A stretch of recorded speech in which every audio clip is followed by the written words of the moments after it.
Welcome back to Student Hub Live. Well, we've been having a wonderful discussion so far. HJ, how's everyone doing at home? Love that session introducing arts and humanities. And I know a lot of people, including Peter and Christina, saying it's going to be really hard, or it has been hard choosing between revolutions and the cultures module. And I can completely understand why after that session. And I know everyone's starting A111 is in for a massive treat because there's lots of good feedback on the module. Covant said there's loads of great advice and guidance when you're starting the module about how to study. John says it's just absolutely amazing. You think you know the subject, but then it opens your eyes even more. And Olga said that after studying A112, I looked at my own culture and identity in a different way. So lots of positivity for these modules. And I know everyone who's going to be studying them is really excited. But as with the last session, we had a great discussion. I know for this session, our wonderful guests would love you to put your thoughts, comments, and questions to them. And we're going to get a lovely introduction to psychology. Brilliant. And if you're just joining us, a big warm welcome.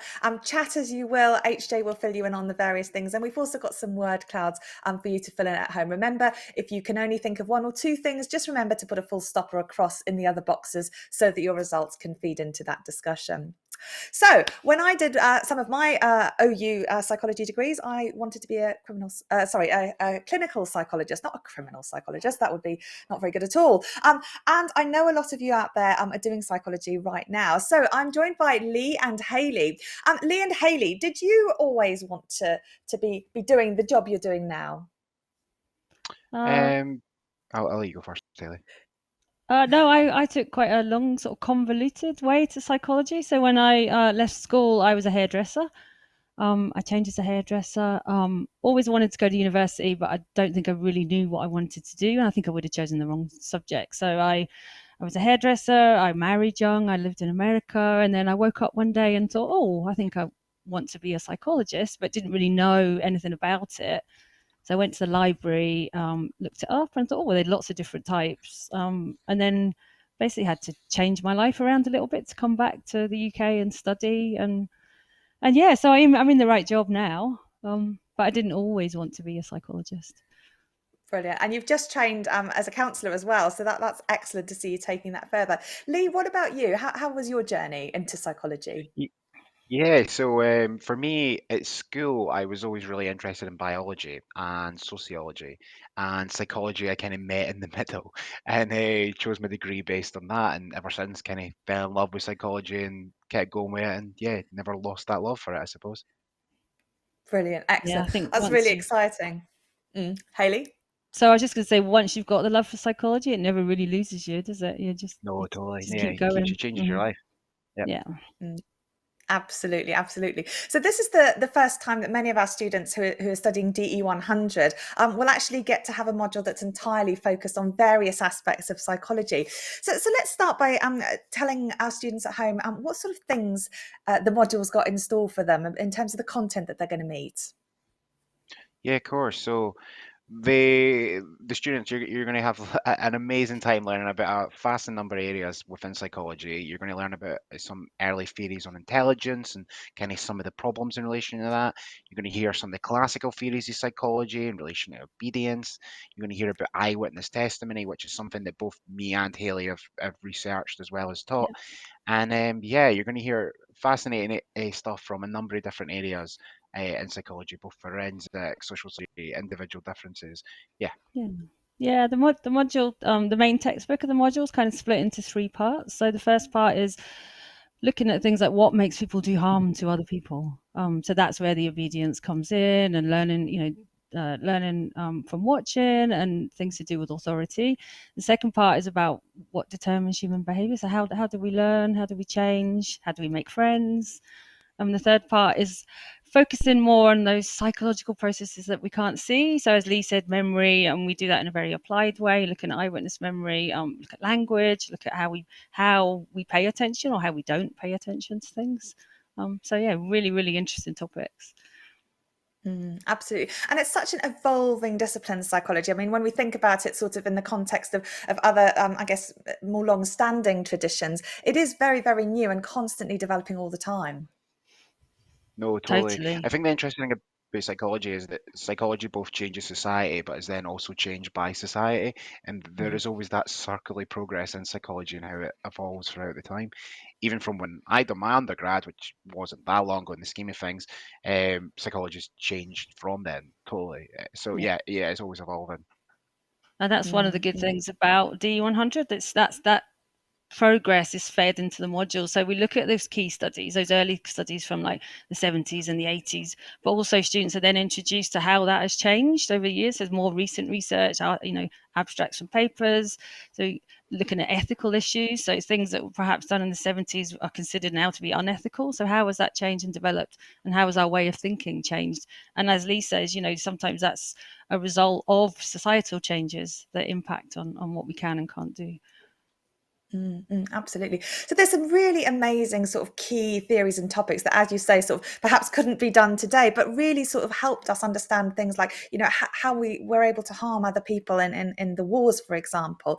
But it's not just Totally. about that. It's about our skills and about how we change our ways of thinking. So in addition to sort of learning about the content, D100 is something that's going to teach students to be able to critically evaluate and to use different skills and to be able to think like a psychologist, which is quite a different way of thinking about things. So I wonder if we can talk a little bit about that. What are some of the sort of skills that the students are going to acquire right now? Oh, totally. So yeah, I totally agree. And if anything, what we would like you to take away from the module would be more based on the research methods and critical evaluation, stuff like that. This module will very much set you up. It has so many transferables that even if you don't want to be a psychologist, it will set you up for your career, your own career paths. It'll teach you how to write. It'll teach you how to critically think. It'll teach you how to understand basic statistics and evaluate the world. Me and Hayley kind of had a chat prior to this coming on, and we kind of thought, yeah, it changes the way you view the world. It changes the way that you read data in the newspaper and how you kind of evaluate and process information. And yeah, I think it very much changes the way you perceive the world. Totally, yeah. When I studied psychology, I became a total pain because, I would watch the news and think, where's the evidence for that? When you start to understand about evidence and what makes good evidence and not so good evidence, you do start to critique everything. And that's where we want students to get. And this is just the start of the journey on D100. So it's a very gentle introduction to becoming an academic, to thinking critically, to evaluating. And as Lee says, we do introduce students to statistics, but that's a very gentle journey. So the module starts off, why would we want to look at data? What is the point? And then starts to look at the very basics of data. What is a variable? How would you describe it? With a graph. So it's all written in really nice ways. And the good thing about the module is that it doesn't teach this in isolation. It teaches it in relation to the other theories and research that you get. So everything's tied together really well. Absolutely. Well, let's take a look at that notion of statistics. We've asked you at home how you use statistics in everyday life, and I think, well, certainly I've noticed that since the pandemic, there've been so many statistics bandied around, and I think when the threat can be real and individual, and sometimes you have to make choices. You certainly look at those stats in quite a different way. So tell us at home how you've used statistics. Because Lee and Hayley, I think it's one of those things, certainly in my experience, so many students meet psychology with a genuine interest in understanding how people feel, how they behave towards other people. But then, they're sort of met with other things because, of course, psychology was born out of the scientific approach. So things like reports, for example, and statistics can be quite scary. Can you tell us about why they're so important in the discipline, and also perhaps reassure students about how we teach statistics and what we do with them? No, totally.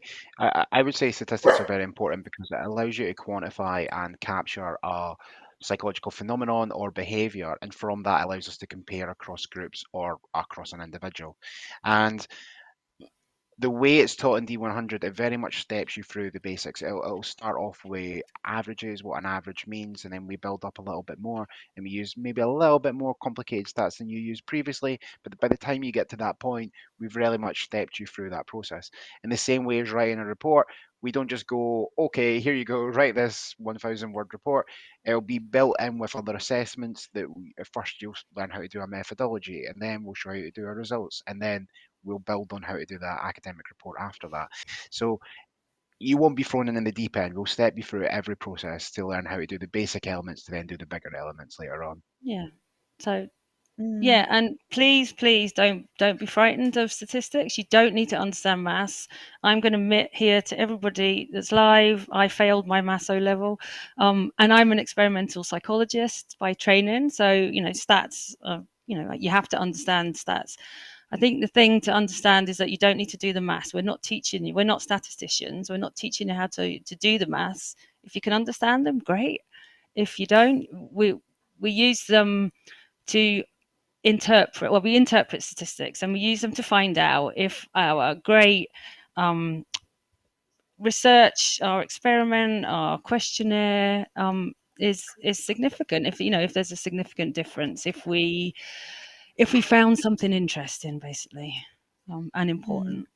They were just a tool for us. So it's more, Hayley, I guess, about the interpretation and how we use things. So we're able to sort of talk with confidence about what that might mean. And I guess whether it's a good thing, and as you say, whether it's significant, and significance has quite a distinct use in statistics than it does in sort of other ways where we go, yeah, it's really significant, because I think that. So totally. It's about proof, I guess, and about our confidence in being able to say, well, this is a thing, or that's not a thing, or that may have happened just because you got that bunch of people. So it's about those notions, really. And I think the important thing to understand in psychology is that these, what we call this approach, is a quantitative approach, but that's not the only approach in psychology. We use what we call qualitative methods. They can be text-based. They can be about understanding experience, understanding the way people talk to each other. So it's not all about numbers. But for us, obviously, numbers are important. But yeah, please don't be scared. No, absolutely. No, they do have the Sorry, Lee. Sorry. I was just going to say, as Hayley said, I was the same. I was really bad at maths at school, and then you end up using it because it's practical maths, it's applied maths. It's not just Pythagoras. It's a bit boring. It is more. I've probably offended 1,000 mathematicians there, but yeah.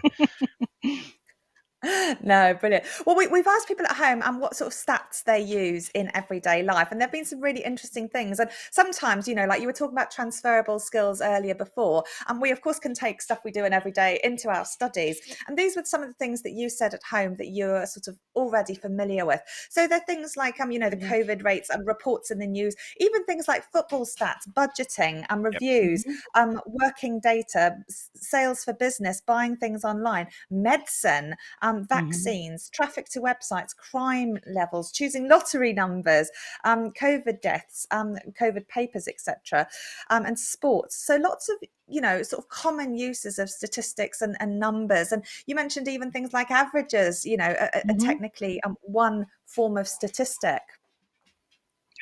Yep, totally. So it's used in your daily life every day, and we're just going to be doing the same thing but applying it in science to compare across groups, really. So yeah.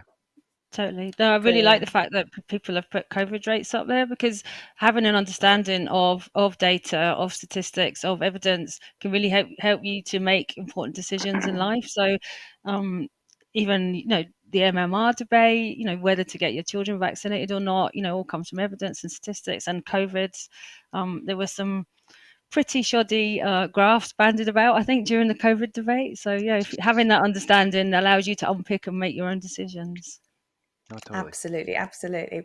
Now, we asked people earlier what psychology means to them. So let's end with this, because people have put some really interesting things that I think showcase the diversity of the topic. So there are all sorts of things, from things like developmental psychology to understanding the brain, to looking at behaviors and patterns, but to also think about, understanding the world, helping people, communication, behaviors, resilience and study resilience, fascinating, digging deeper, language, experimentation, understanding the brain, I think I've mentioned before, intelligence, Aristotle, theories, how people interact with each other, and understanding human behavior, and exploration. So lots of really interesting things there that show that it's not just about understanding feelings. It's also not just about stats, but there's a whole wealth of information. So might I invite both of you to sort of comment on what people have said at home in terms of those themes? So yeah, I totally agree. I think that everything that the students have mentioned there is what psychology is, because psychology is such a broad discipline, and it's different things to different people. And I think you can see understanding coming there, delving in deeper. And I think that is, and also Aristotle, like I think psychology has this very broad thing from early philosophy, and that is what it's about. It's about gaining more knowledge into the human brain and behavior. Yeah, no, totally. I think it's great. It was great to see such a diverse range of terms there, and also it was great to see understanding as being one of the key ones, because it is all about understanding.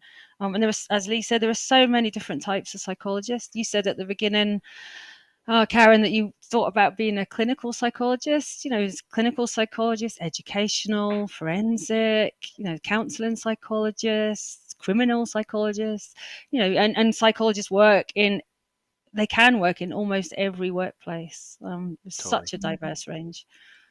Absolutely. And I think one of the things that I really enjoy about some of these things is that when we sometimes go into psychology, like myself, we've got quite a fixed idea, but then you start doing different things and thinking, actually, could I make everyone turn off their computer or, use less energy? You've got all these different psychologists Totally. trying to sort of help the world ultimately Totally. be a better place. Things like Yeah. eyewitness testimony and working with the police. There's just so much out there. And it does really shift the way you're thinking. And I think one of the lovely things about level 1 is that you can be introduced to this broad spectrum of areas, and you've got that flexibility to end up using your qualification, as I have done, but perhaps in a slightly different way than I intended. And I think for all of us, we've sort of muddled along by paying attention and being reflective. We've been able to think about the stuff we like doing, the people we like doing it with, and the ways in which we want to impact on the world. Totally. Yeah, that describes my journey as a student as well. So I as I said earlier, I wasn't sure which area I wanted to do and what type of psychology, and I just kept an open mind. And as I studied each module, I thought, oh, I'm really interested in that. That's fascinating. And I remember learning that we don't all perceive color in the same way. And when I learned that in terms of memory, what we remember is rarely what actually happened, that just blew my mind. So there's some real things in psychology that can change your life. No, totally. Absolutely. And kind of what you said there, Karen, about like changing behaviors in relation to how you use lights and stuff like that. Everybody thinks that it's going to be like physicists that will save the world for global warming. And I think it will be psychologists. So I think psychology shows how Totally. important psychology is in society. Absolutely. And this is why, you've got really interesting assessments on the module from things like, doing a blog, because psychologists do this sort of thing in terms of impacting on people. So there's a lot to learn. And Lee and Hayley, thank you so much for giving us a wonderful introduction. That's unfortunately all we've got time for right now.